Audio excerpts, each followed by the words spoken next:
Hi, welcome to Equitation with Erin. Why are you bouncing? Can't stop bouncing. Is it because the horse is, not smooth? Do they have a real choppy jackhammer type trot? Maybe. Why are you bouncing? One of the number one reasons people bounce is because they're trying not to bounce. I know. You're like, what?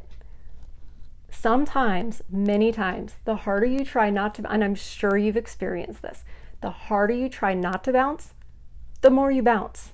And then the more your instructor says, sit, sit, sit, and then you try, and it just, right? Okay.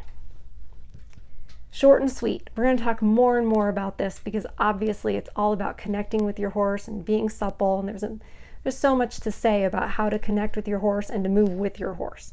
But as far as bouncing at the trot when you're trying to sit to it, remember, you are on a moving object. Your horse is moving, right?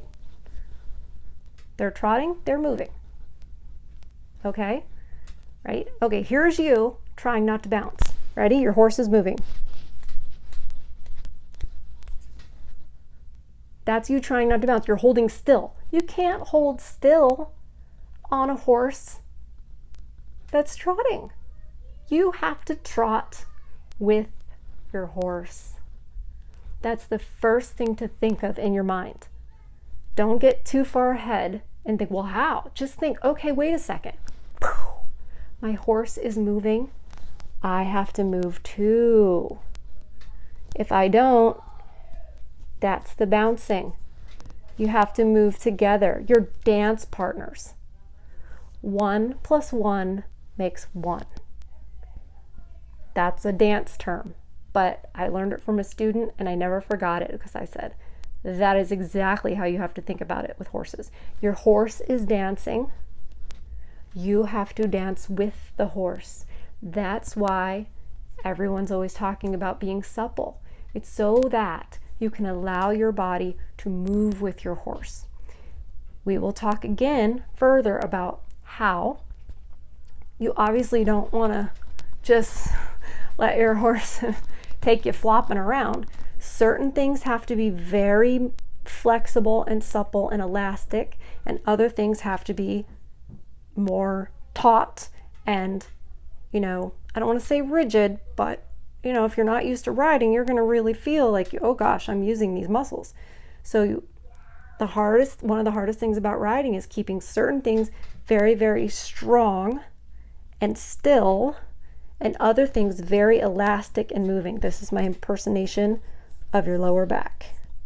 So when you are dancing with your horse at the trot, you move with the horse with your lower back.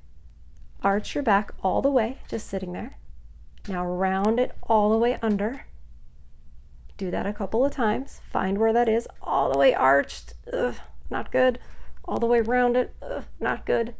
In between those two places is where your pelvis, your hips, your seat, whatever word triggers for you, that area that's flexible there, to trot with your horse, right? Don't hold it still. It's gonna smack against the saddle. And if you try it and it's not working, it could be because with all the trying not to bounce, what you've ended up doing is you've pressed so hard on your stirrups thinking, I'll just press myself away from the bounce. Go into the bounce. Go into the movement. Be one with it. Join your horse. And if you push yourself away with your stirrups, you can't do that. So that's just to be careful of that. Move with your horse. You're not going to be still when you're riding. When you watch somebody ride, it looks like they're still because they're in perfect unison with the horse. It's an optical illusion. They're not still at all. They're moving a lot. It's just they're moving perfectly in sync with their horse. And that's the trick. Now, easy to say, a little harder to like get it up here, much harder to actually achieve it. Visualize it, watch videos of riders, and think to yourself, she's not still, she's moving.